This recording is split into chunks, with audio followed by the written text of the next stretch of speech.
Director General of the Inter-Services Public Relations Lieutenant General Ahmad Sharif has termed the victory of Pakistan Army in Operation Bunyal al-Marsoos as a collective victory of the entire nation.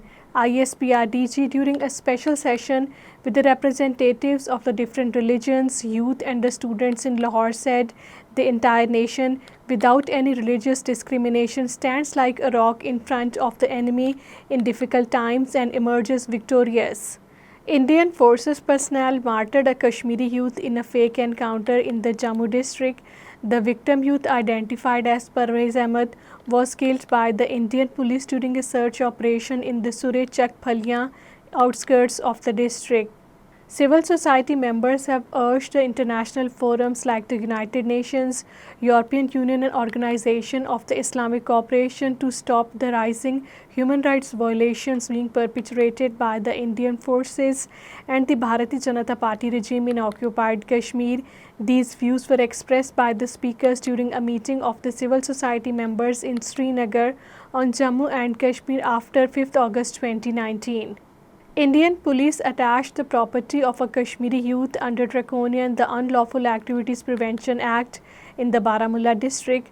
The police, acting on the orders of the New Delhi imposed administration in occupied Kashmir, led by the Lieutenant Governor Manoj Sinha, attached the property of Javed Ahmed Dar in Rehan, Ramran area of the district. Assault on a resident doctor at the Shri Maharaja Hari Singh Hospital in Srinagar has triggered a storm of the protests, allegations and counter-allegations. The incident lays bare deepening crisis in occupied Kashmir's health system, a frayed bond of the trust between the doctors and the patients. Former Chief Minister of the occupied Kashmir, Ghulam Nabi Azad, has demanded the restoration of statehood to the territory, terming it the aspiration of every individual, irrespective of their party, region or religion.